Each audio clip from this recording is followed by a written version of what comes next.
There is blind justice, and then there is trading justice, so that you can finally afford to get that laser eye surgery. Not only will people find you more attractive once you ditch those old glasses, you'll be able to see your charts better. That's what we call win-win. Speaking of winning, it's time for a little trading justice, brought to you by TackleTrading.com. Welcome back to the Trading Justice Podcast. My name is Matt Justice. I'm your host for the podcast, along with my co-host, Tim Justice. We got our guest, Tyler Craig. You guys got to know Tyler last week when we were talking about kind of the mindset of traders. We were talking about market crashes, protective put options, and everything else out there. So looking forward to another amazing conversation with a mentor, coach, trainer for legacy education, Tyler Craig. But before we get into that, the podcast is brought to you by Tackle Trading. Get over there, get in the game, and start changing your financial life, controlling your financial future one trade at a time. Go check out Gino Porter's Options Report, my Forex Report, Tim's Commodities Report, Noah Davidson's Stock Report, as well as the Coaches Show that is brought to you every Tuesday at 7 p.m. Eastern Standard Time, where us four coaches get on the horn and we just start firing away. What are we trading? What are we seeing?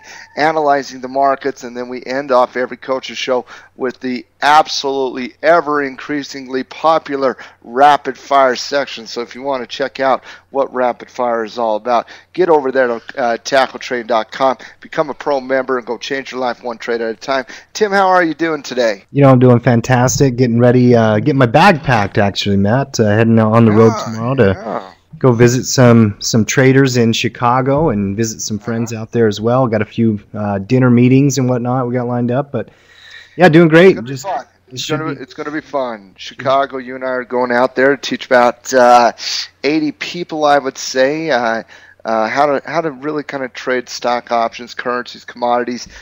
Tim, what a lot of people just assume when they come into a room like that is I'm just going to sit there and show them how to trade stocks. And they've quickly realized that it's about 5% of my entire presentation is stock trading, and it's kind of a shock to a certain extent. But there's not just the stock market. You got the options market, you got the commodities market, you got the currency market, and a lot of traders trade multiple different instruments out there. Me, for example, I trade primarily options and currencies. You trade a lot of options, commodities, and currencies. I know, Tyler, you trade all the tradable instruments as well. You got to have more than just one go-to system.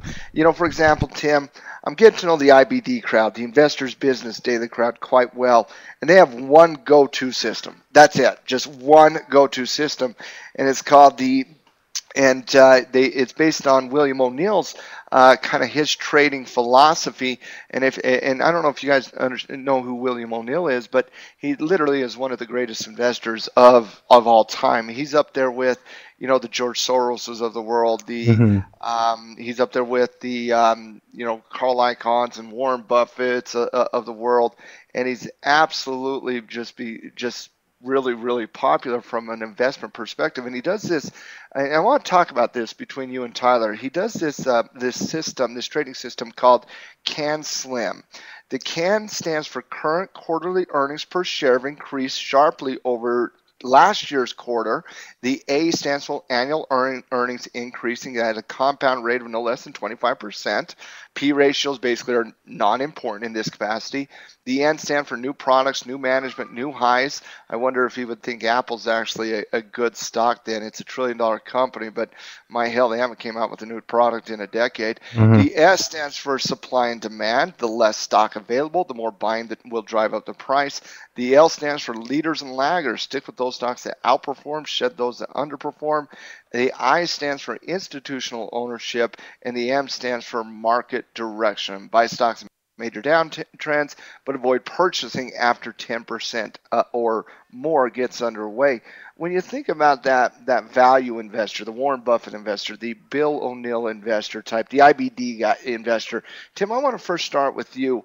What are the benefits to that style of investing? Let's talk about the benefits before we get to the problems inherently in them.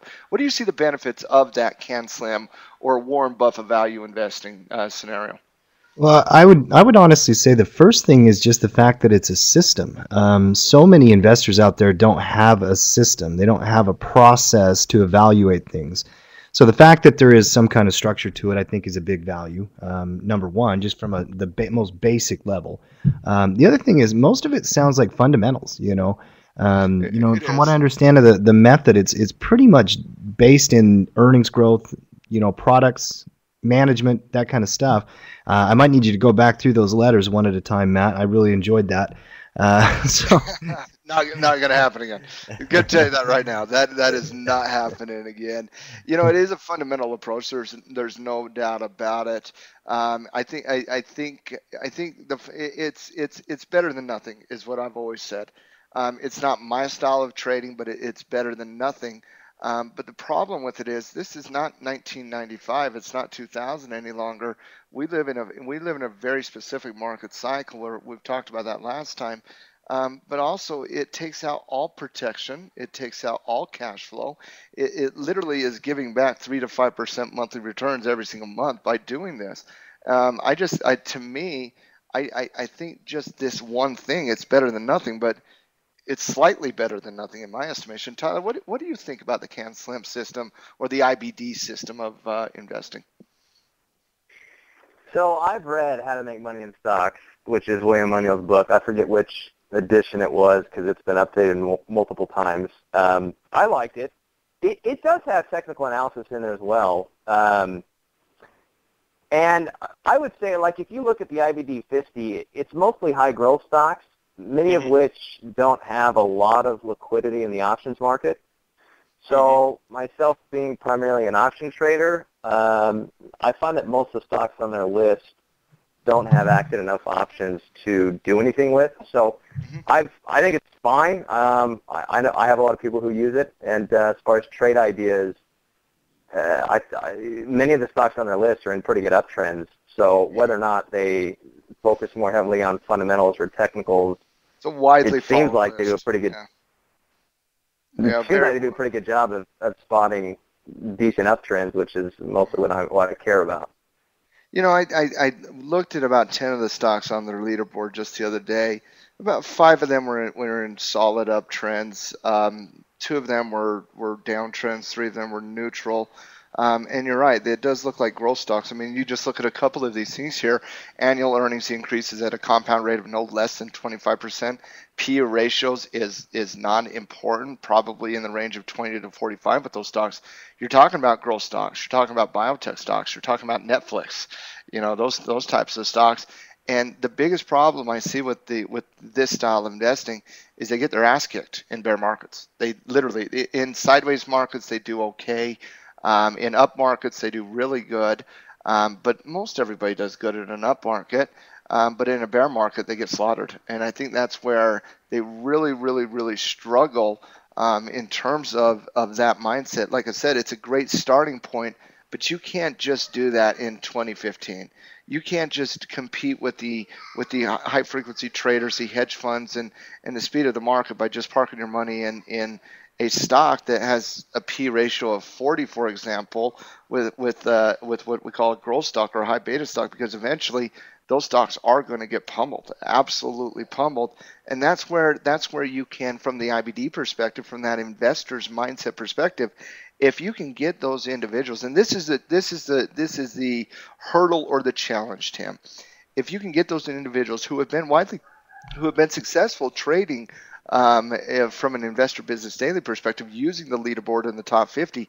But if you can get them to embrace the idea of cash flow, if you can get them to embrace the idea of options and using that list as a way to generate more cash flow, it's or use that list to generate a protection in bearish markets. I think it could enhance that mindset and that style of trading tremendously. The problem is that, like, literally, I was in Seattle, Tacoma, Washington the other day, guys, and I went through an entire day of teaching options, literally entire day. I did the covered call, naked put, long call, long put, protective put. I mean, entire day of trading options. And the leader of the local IBD chapter was in the room. He's a guy by the name of Steven, and a really good guy. But he comes up to me on day 3 and he says, hey, there's a couple of the IBD people around here that are complaining that you're not teaching more IBD. I'm like, what do you want me to do? IBD is just a list. That's all it is. What would you like me to do with that list? You can apply covered calls on that list. Go do it. It's just like, it's really hard to get around that mindset.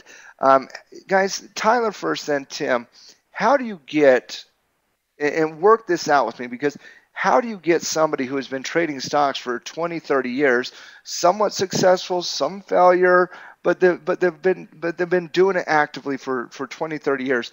How do you get them to embrace, after 20, 30 years of some degree of socialization on what they think is right, how do you get them to embrace more trading systems? How do you get them to embrace trading options, for example? I think I would start and figure out, you've got to show that you're satisfying a need that they have. So if it was an IBD client and they were seeking more education, I'd say, well, look, I assume that you're not making gajillions of dollars and you're interested in improving as a trader. And you can't do that unless you embrace new techniques and you try new things. And so you can't simultaneously say, hey, I want to learn how to be a better trader, and at the same time say, I'm also set in my ways and I think my way is the best way. Both of those can't be true. And so I would basically try to get them to accept that it's not a bad thing to try something new. Obviously, you're not satisfied with what you've been doing in the past, so let's see if we can improve on that. And you gotta take a leap and try something, man. I like that, Tim. He basically says, you're obviously here for a reason. Maybe that reason is that you have not found your ultimate success as an investor yet. And if you're not willing to embrace the new techniques and just do everything you've been doing, you're never going to find your ultimate success. What do you think of that? I think it's a very smart way to approach a student, is to try to figure out what their motivation is for being there. I don't think that's anything new either. I think you do that when you teach 10-year-old kids how to play baseball. Is this kid here because his dad made him be here, or is he here because he loves playing with his buddies? Like, why is he here, right? So when you coach or teach somebody, I think a very smart thing to do early would be to try to connect with the motivation they have behind why they showed up. You know that crowd better than I do. You've taught them a little bit. I'm sure they're very well educated. I'm sure they have some retirement. Yeah, they are better off. Absolutely, 100%. It's an older crowd, okay? Because Sure. They've been investing for a lot longer, and because of that, they inherently have had more success than someone who is just starting out. That's obvious. And as such, they're a well-read crowd. Like I said, it's a highly educated, highly smart individual, and it's somebody you want to work with. Absolutely, 100%. They already get the trading aspect. They don't understand trading.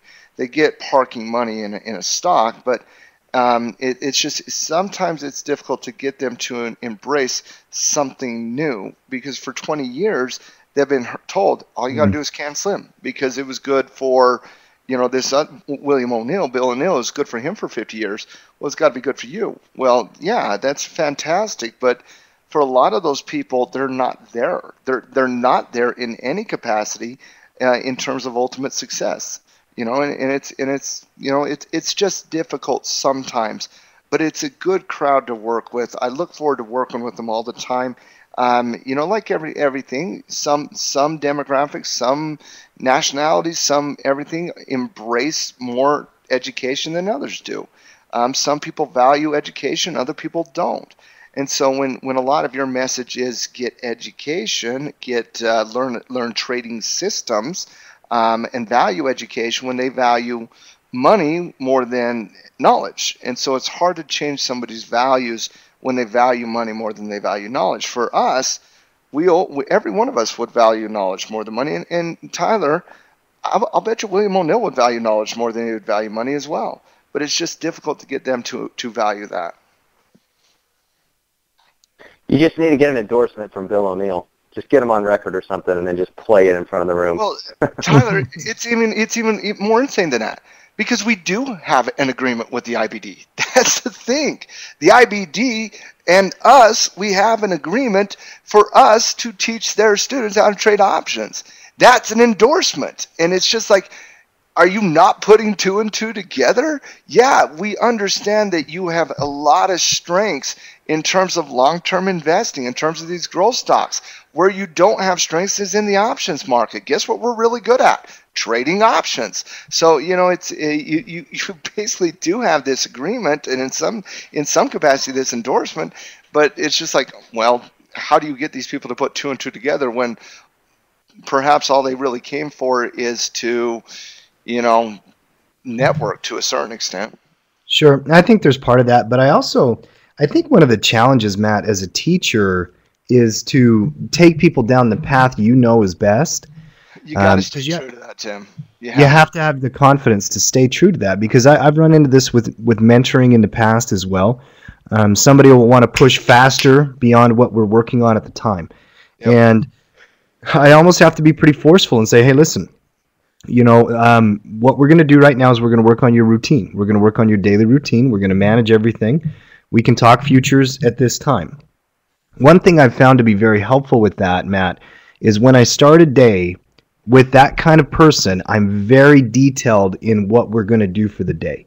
So their mind can embrace kind of what to expect. Because if they're expecting you to talk Forex by 11, but you're not expecting to do it until 3, that might create some kind of tension with them. Tim, so I agree with what you're saying, but I've been in enough rooms and taught enough people to realize that 90% of the people totally get that. You go through an itinerary, they're fine with it. There is 10% of the population that is just a bunch of assholes that just think they know that the only thing they care about is what they came to learn. And if you're not covering what they came to learn, they're just upset, pissed off. And you know what I do to those people, Tim? I just kick them out of my room, because they're going to hurt the 90% ability to really understand and grow and learn and change their lives. Well, we've encountered those students since we were kids. We went to school with kids like that.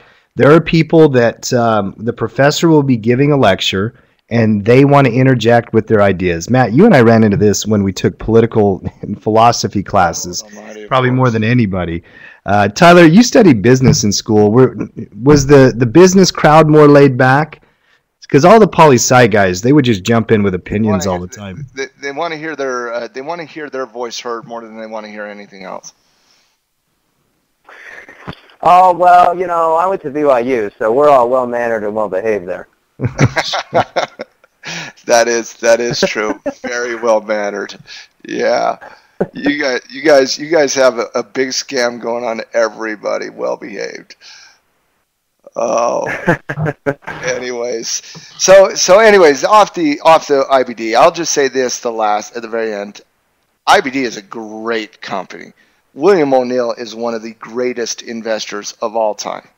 And if you can get these individuals to basically embrace other opportunity out there, instead of doing 10, 15, 20% yearly, they're going to triple their return yearly, and they're going to compound that over 10 years, and they're never going to have to worry about money again. The challenge, getting them to accept that mindset. Yeah, I think, and honestly, my best advice I could give any teacher would be always be yourself and speak to the things you know the most. Just cover the content you know best. Matt, you've been teaching for so long. Tyler, you've been a mentor and a teacher for a long time. You're always going to give a better presentation when you're discussing something that you're passionate about, number one, and that you're very, proficient in. I think that you should always try to do that. So I'd stick with that, Matt. Let them come to you. I don't know if you're going to change some of their minds, to be honest. I'm not. I'm going to speak my truth 100%. However that is, I'm going to speak my truth 100%. And, in Seattle, I had one guy, he's an Indian fellow sitting in the back of the room, and he says to me, when are you going to get to teaching me? And honestly, I was literally teaching technical analysis for an hour and a half straight. And I just looked at him and I said, I have absolutely zero clue what you were talking about. And then he started complaining in some other language that I didn't understand. And I just sat there and stared at him. I said, Bo, get him out of here. You know, it's just, and after I removed him from the room, I looked at every single one. And I stood right up there on stage, and I pointed my finger straight forward, and I said, you know what? There is absolutely nothing anybody in this room can say or do to get me off my message, because the reality is, I know it works. I know it works for me. I know it works for the mentors at Rich Dad and Legacy. I know it works for our students. I have seen it work way too many times. I have seen way too many people change their lives doing what we taught them to do to get off this message. So if you want to complain, I'll set up a complaint box at the back of the room for you. I won't read them, but I'm going to get back to my thing. And you know what? Some people might think, well, you know, that's just Matt being Matt. But the reality was I was protecting the other 90% of people that came there to change their lives. You can't let one person take over, or, you know, the entire conversation. Matt, there are always going to be those people that want you to teach them as if you're teaching them one-on-one, even though there are 50, 70 people in the room. They're in a class, and I think they purchased mentoring.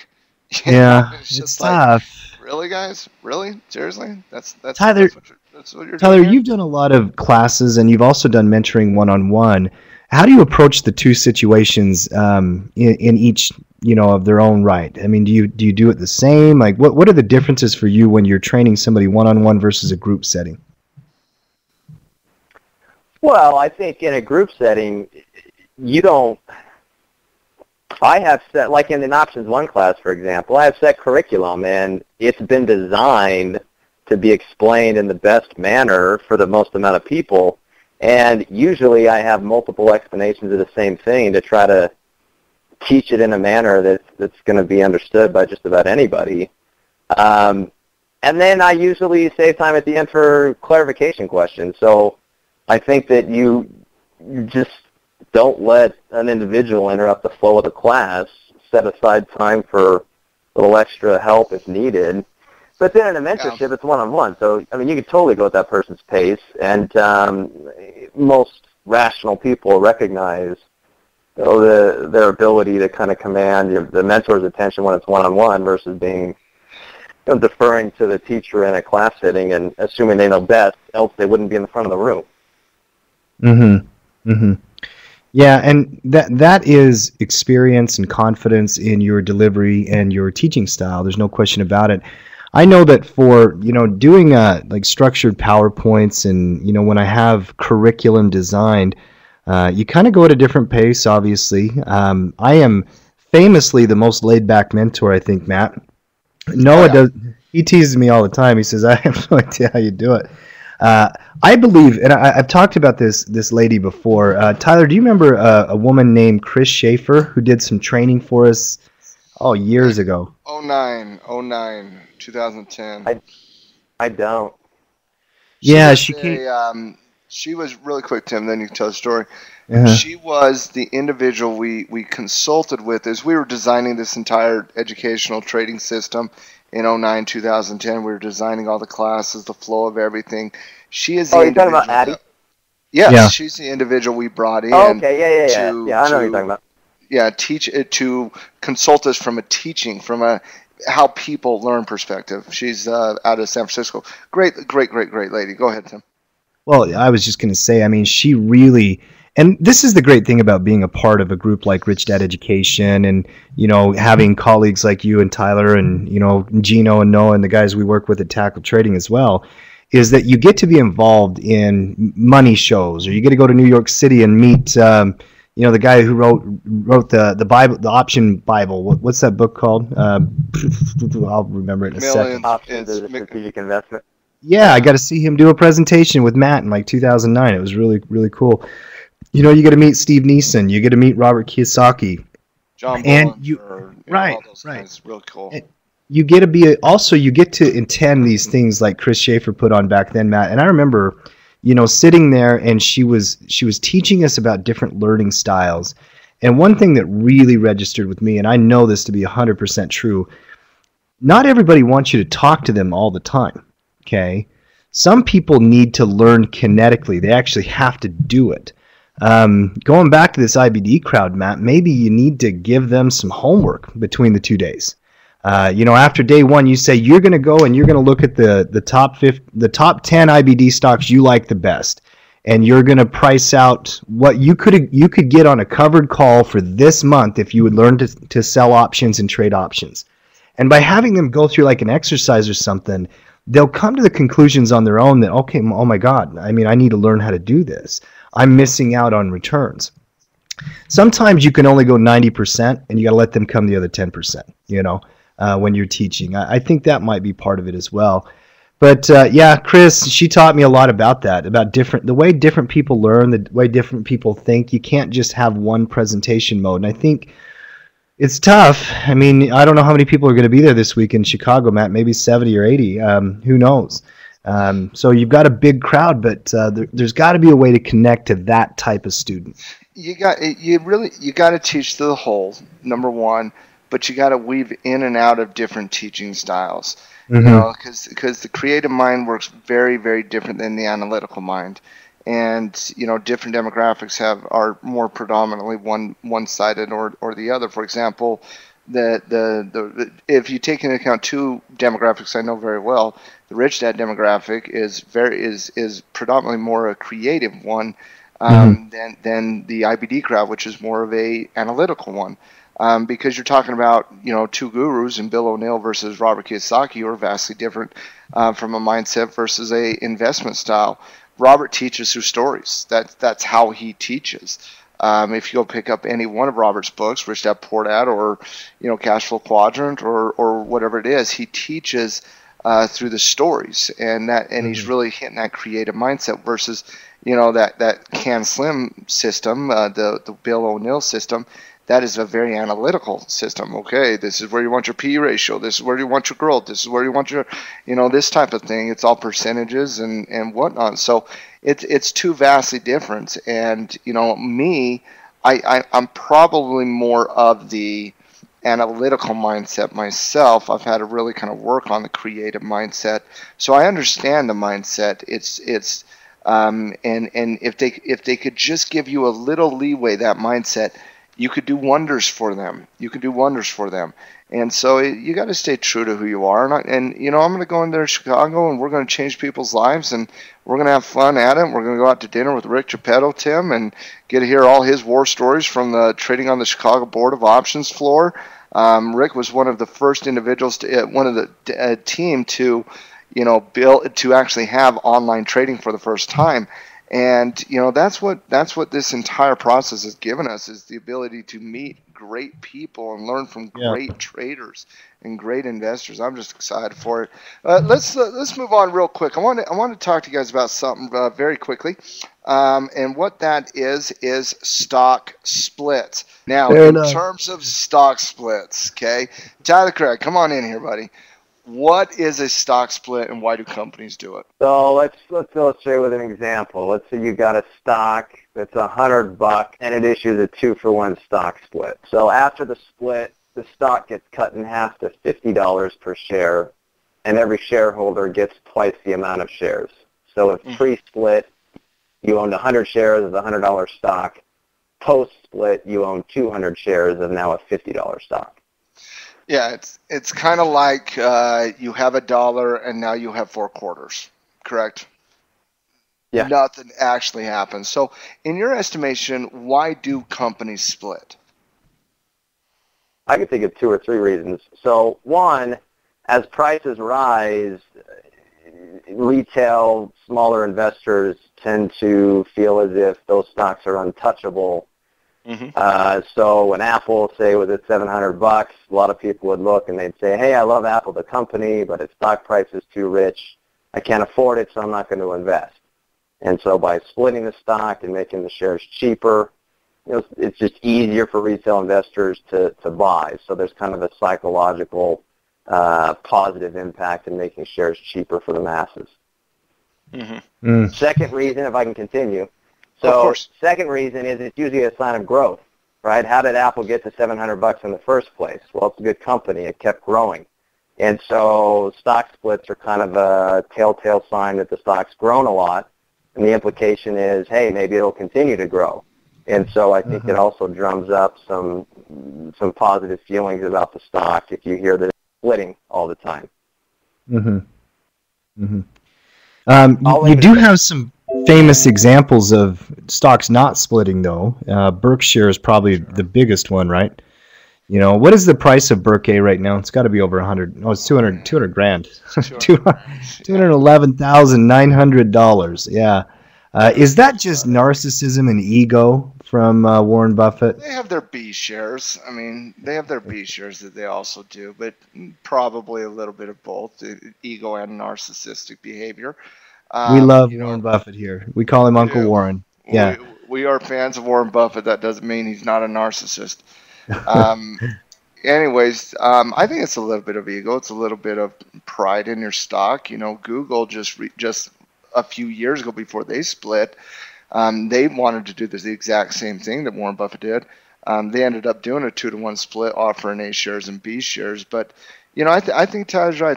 I think stock splits are actually healthy for the marketplace, even though nothing financially changes in terms of the actual dollar figures.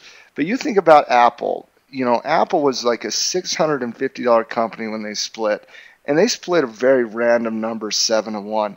And to me, what Apple was trying to do was to get right underneath that $100 barrier, because when you get into triple digits, people look at triple digits differently than they look at two digits.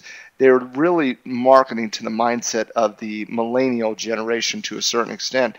And then you start seeing all these marketing campaigns at CNBC and MarketWatch and, you know, all these different traders, investors, websites people like to go to, and you start saying, hey, listen, you can now buy, Apple shares instead of buying the Apple this and whatnot. You know, now Netflix, 7-to-1, you know, that is doing the same damn thing Apple did. Netflix is currently at $681. A 7-to-1 split gets them right underneath $90. Netflix is one of the strongest stocks in the market right now. I have full faith and confidence that Netflix will continue to show strength after the split, because all of a sudden, guess what generation uses Netflix more than anybody else? The millennial generation. And so now they're splitting underneath $100. It's a great decision by Netflix. Maybe the Netflix CEO is very, very smart. He just should never open his mouth. Do you think you have anything in common with millennials, though?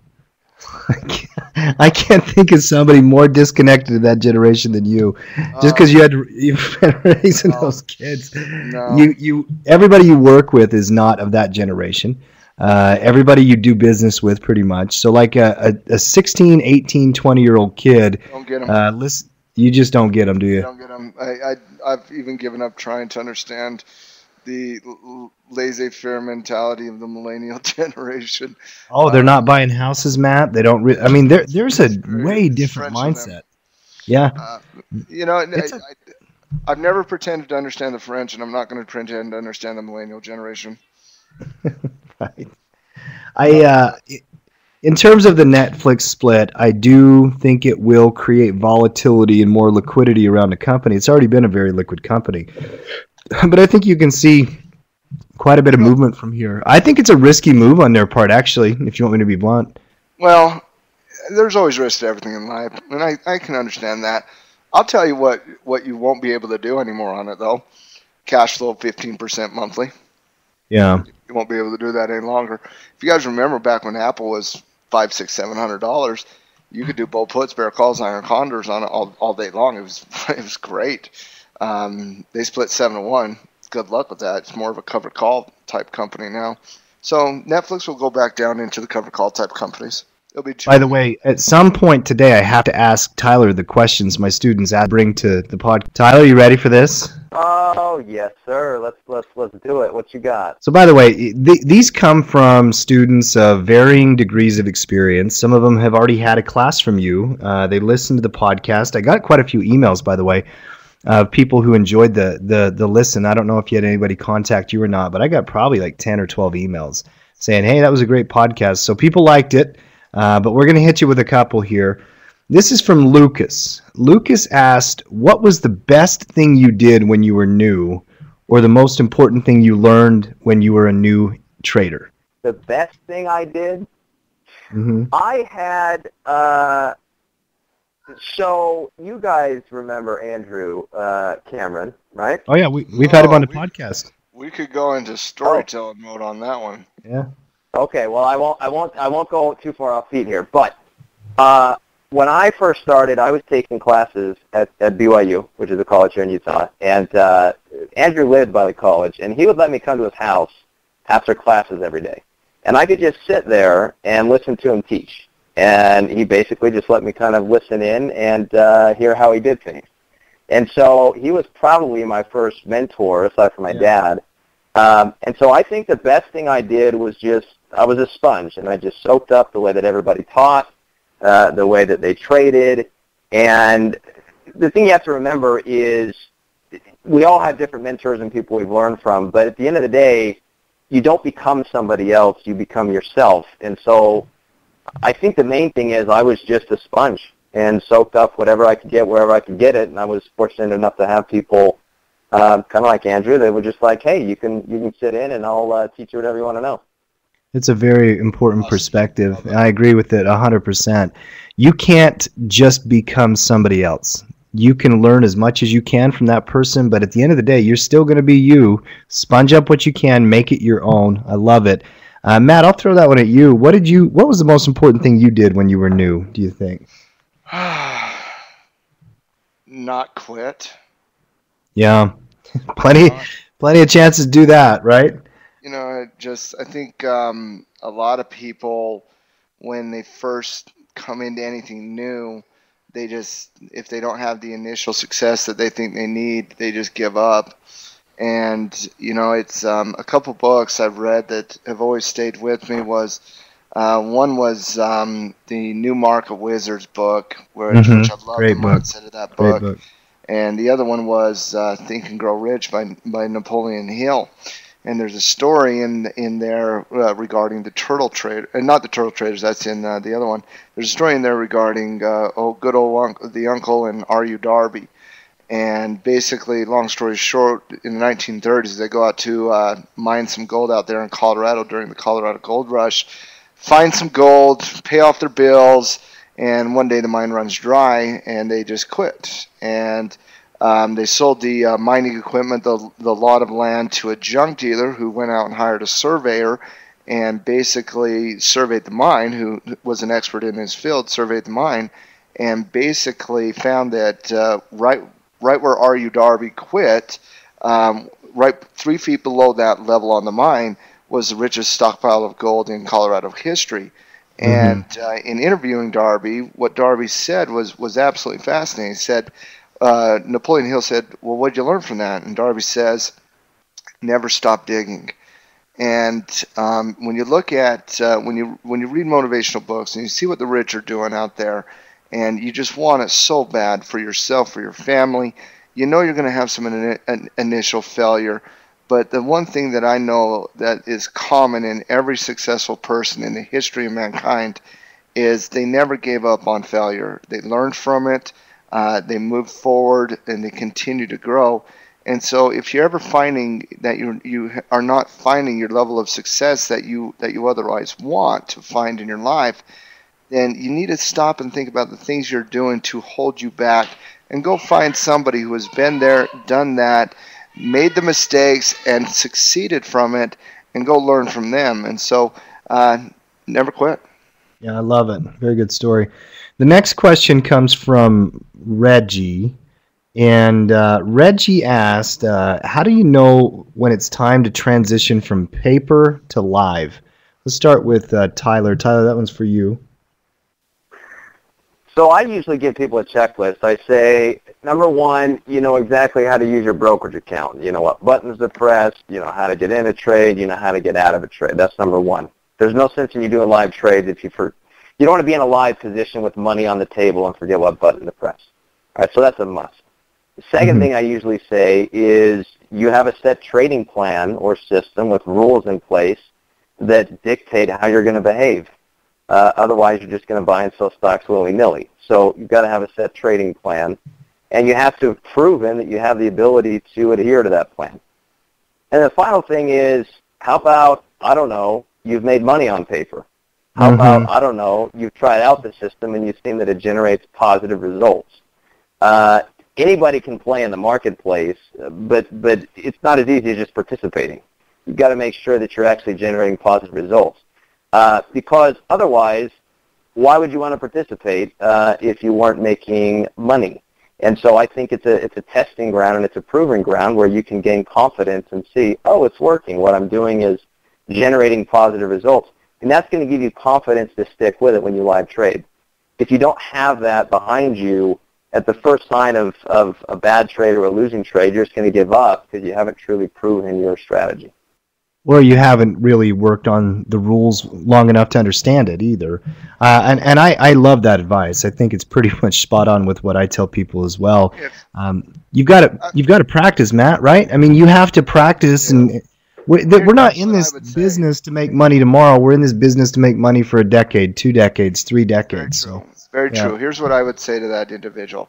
If you don't know exactly what to do if the stock goes up, down, or sideways, if you don't know what to do if the stock gaps on you one way or the other, you need a virtual trade until you do.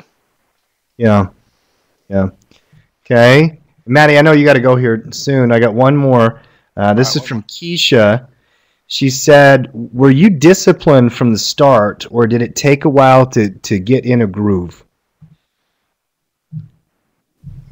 Well, to find discipline, right? I mean, I think people have this idea that you get enough experience and you reach a point at which you're not emotional.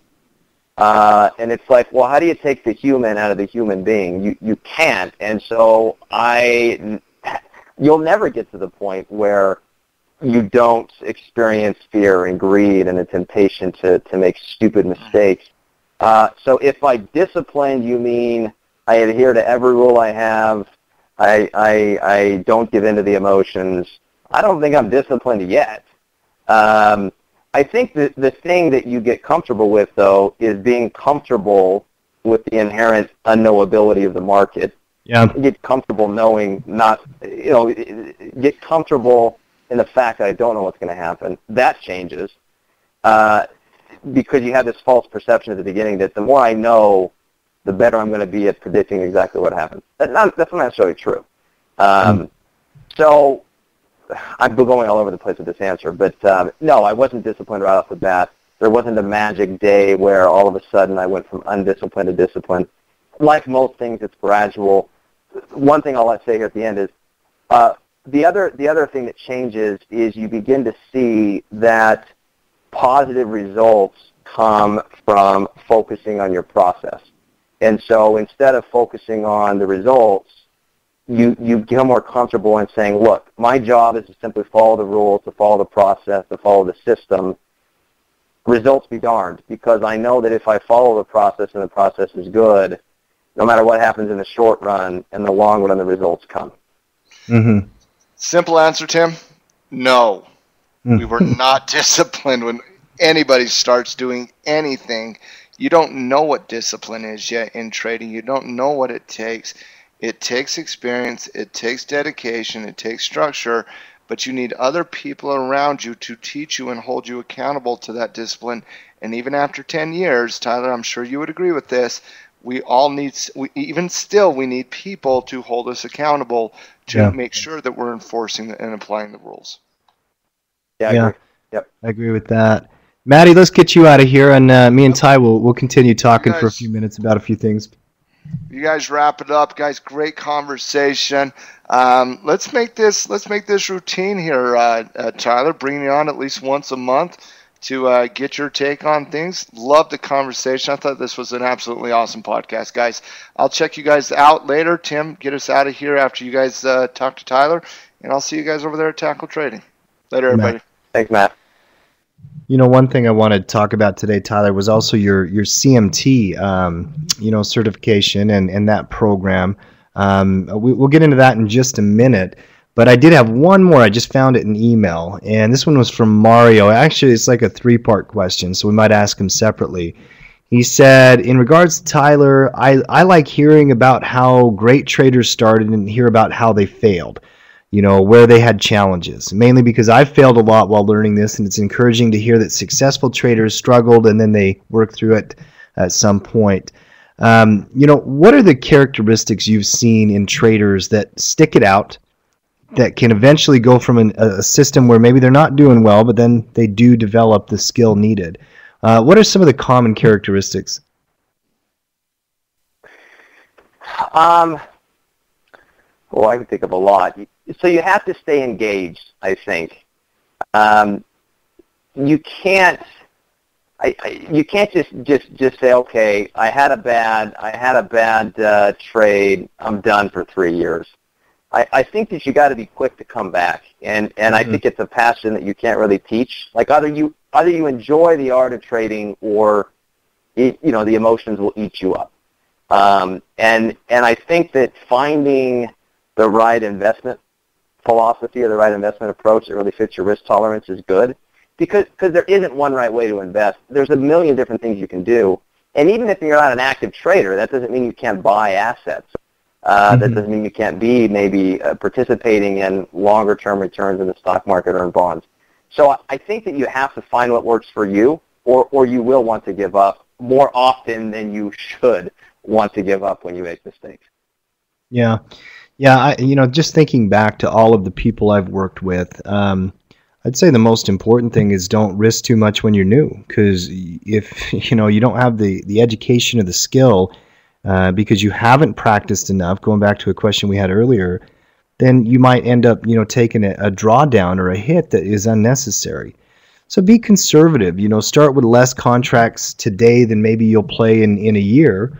But lean on the side of caution. There's plenty of leverage in the market. There's plenty of opportunities. I would also say perseverance is key. You got to show up. I think it was Woody Allen that said 90% of life is showing up. You have to do this stuff. If you don't log into your account and actually put positions on regularly, then you're not trading, and you're not learning, and you're not taking advantage of it. But I would go back to the word system. At some point, you have to carve out your system. Okay. I mean, think about the class you teach, Tyler. How many strategies are in that first one?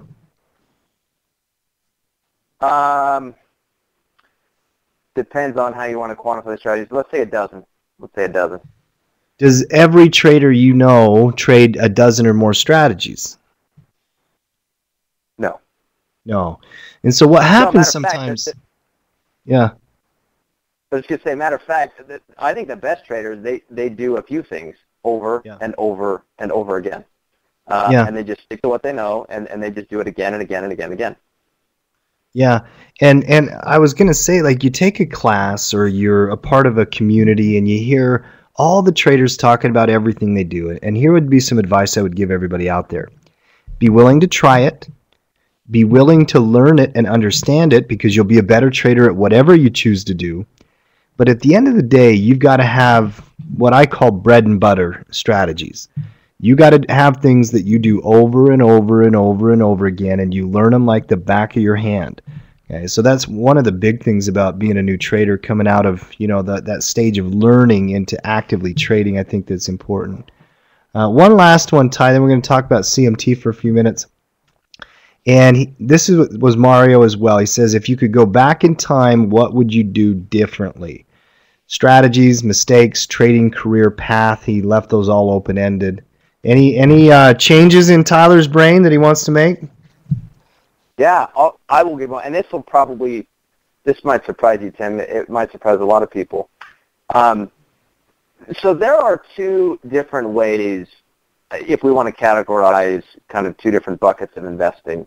There's long-term and there's short-term, okay? Mm-hmm. And when I first learned how to trade, it was all about active. Doing long-term is not the best. Do active. And on it, so I started in 2005, 2006, okay? And it's initially it's like, I want to make money now, got to do something that has immediate results. Long run, I can't think about the long run. That's too far away. It's just short run. And so I kind of got in this mindset to where you got to be short-term. Tim, I look back. I see where the stock market is right now, and I look back 9 years ago, 10 years ago, and the one thing I wish I did is I not only did active stuff, which I've always done, but maybe at the same time, I immediately opened up like an IRA. Mm-hmm. And every year I maxed it out for myself and my wife just because I could, just in case the market goes up a lot. And so the longer I do this, the more I realize that different investing approaches have advantages and disadvantages.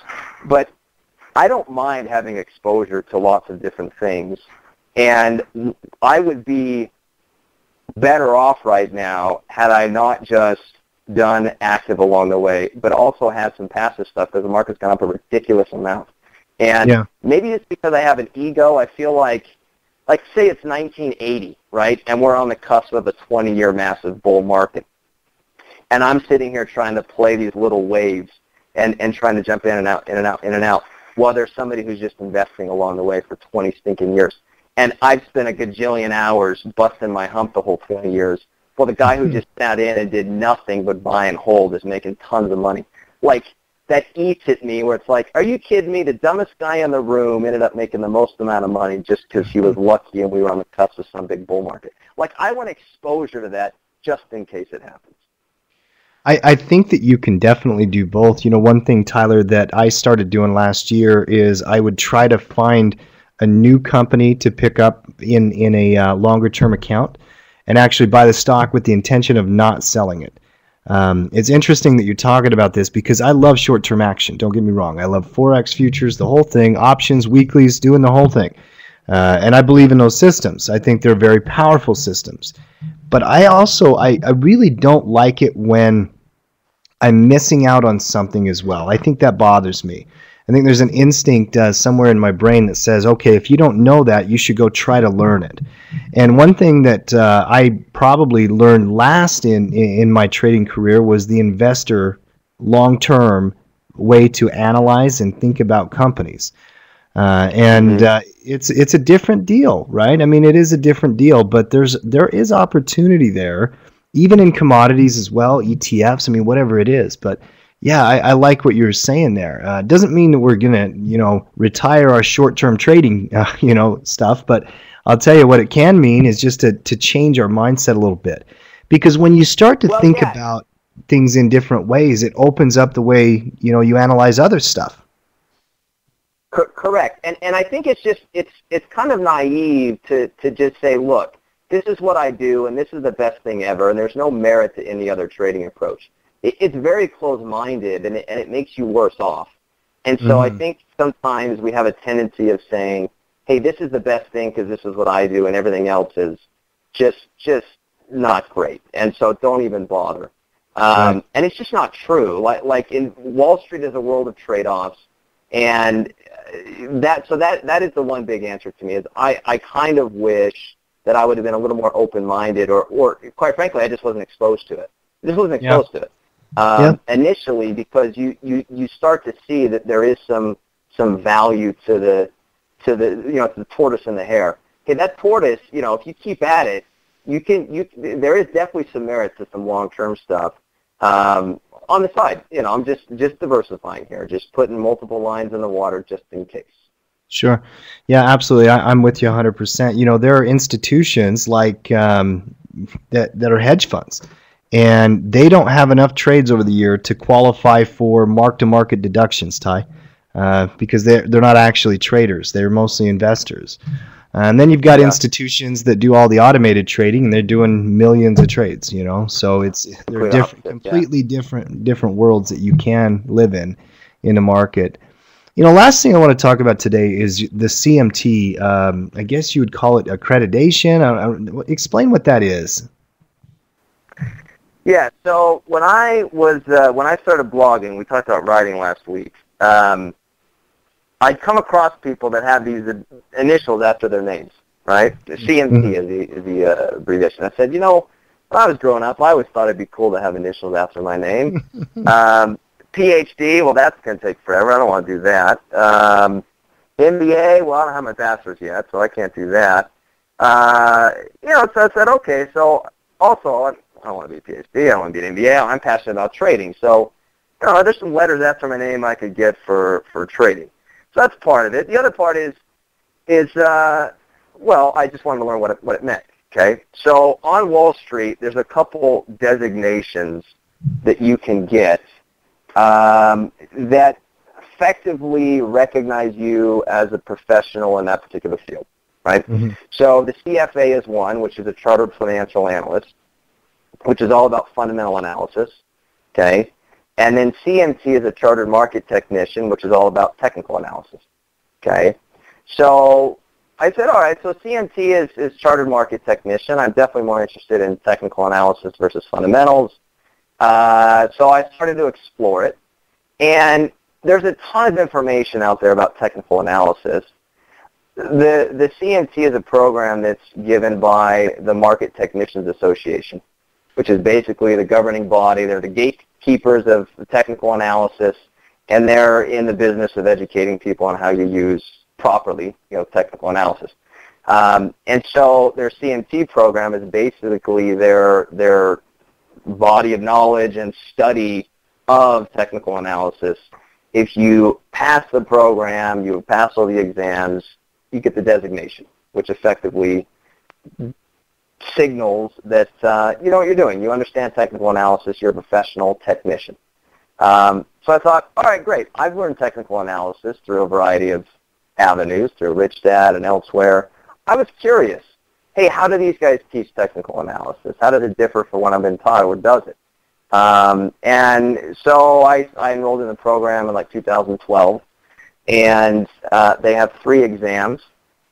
The first one, I kind of knew most of it: candlesticks, trend analysis, support resistance, basic indicators. Then I started to get into stuff I didn't know, like cycles and seasonality, in-depth Elliott wave analysis, point and figure charts. The one I really enjoyed was intermarket analysis. So what's the relationship between stocks, bonds, commodities, currencies? So they give the exams once every 6 months. Quickest you can do it is, depending on when the first exam is, a year and a half. And you got to pay to do it, of course. And I didn't want to have to do the exam twice and extend it out 6 months. So I studied pretty well. I passed on the first go-around all 3 times, and got my certification in 2013. So I've had that for a couple years. The thing that I really enjoyed, though, is, like we talked about last week, I like to hear different ways that people teach things, because it gives us a better idea of how to explain, or it opens our eyes in terms of how do I best convey this information to somebody else. And so I think it really helped me be a better teacher. It helped validate a lot of what I knew. It gave me a different perspective on really what technical analysis encompasses. Most people just think it's charting, but it's not. There's a lot more that's involved, and it made me a better trader. Yeah, I think it's really cool, and congratulations on going through the program and getting that qualification. I love seeing that kind of thing.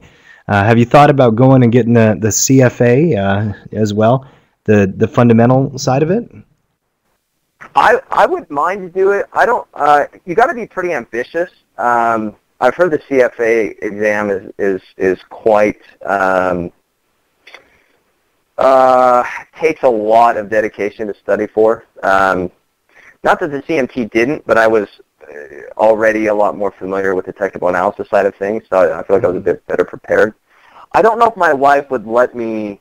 I'd say, honey, you just won't see me for the next year, and then I'll have a CFA and you'll love me more. I don't know if she'd go for it.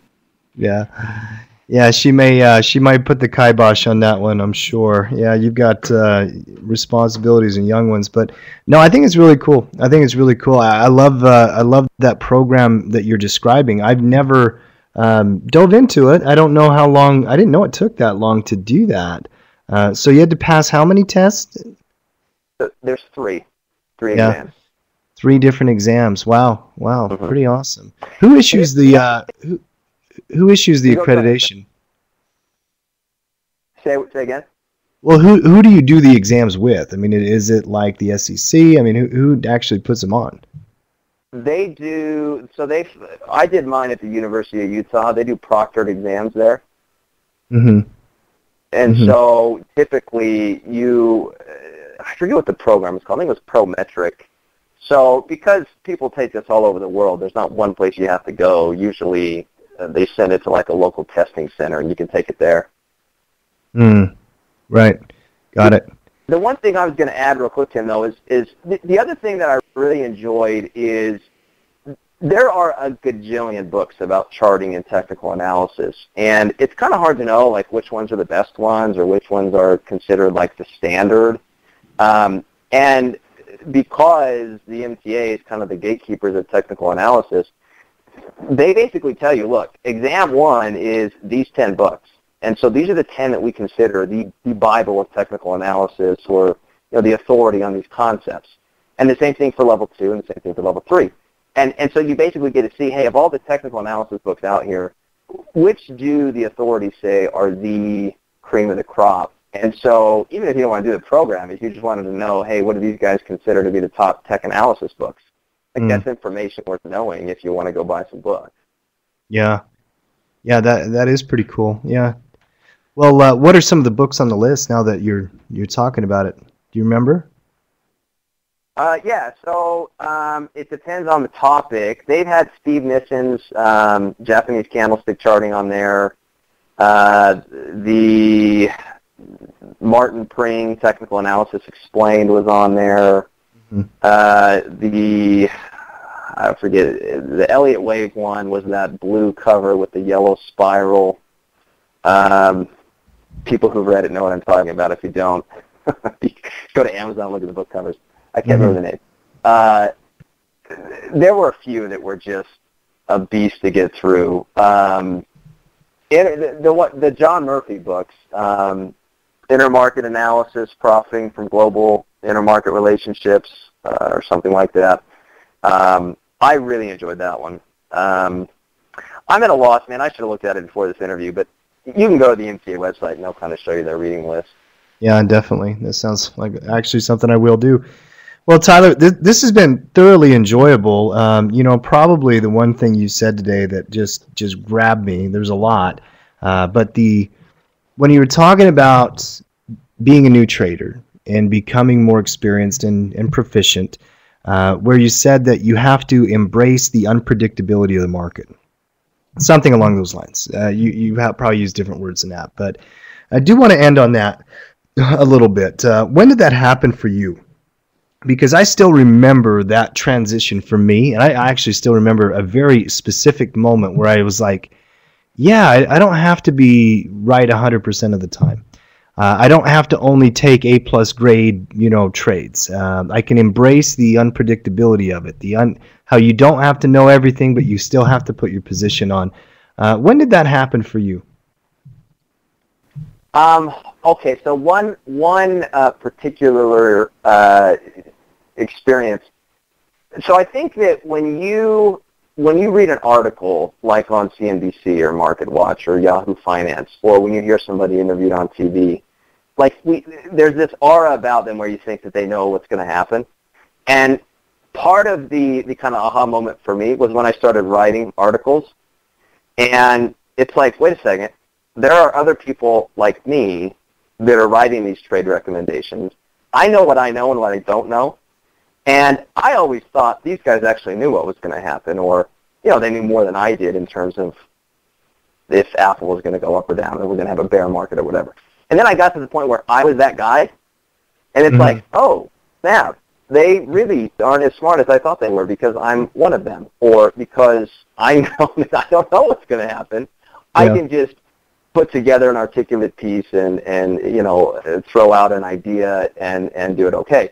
For me, that was part of so it isn't this progression where you go from not knowing anything about what's going to happen to where you really know what's going to happen. There isn't a point at which you know. That was a big part for me, is I became the guy behind the article, and it's like, oh crap, these guys don't know exactly what's going to happen because I'm that guy. I think that's brilliant, by the way. Exactly right.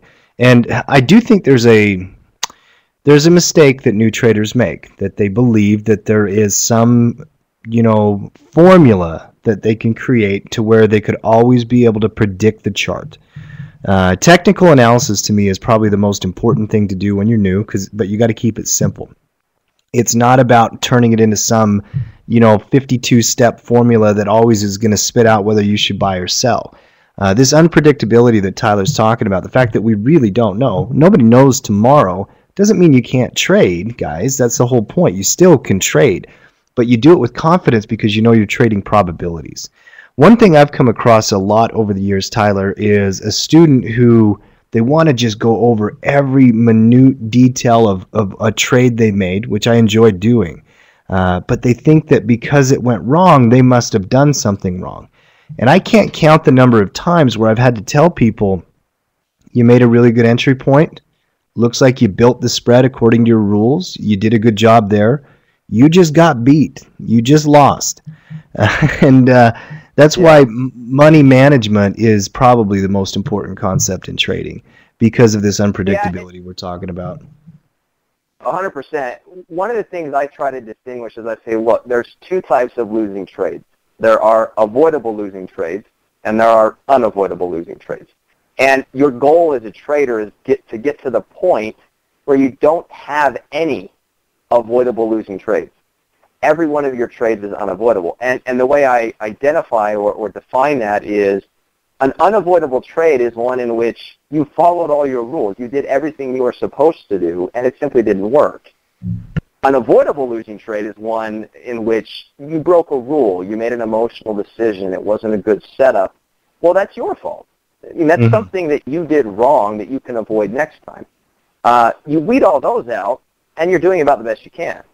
But that doesn't mean you're not going to have losses, because there are definitely unavoidable losses. Oh, sure. Oh, sure.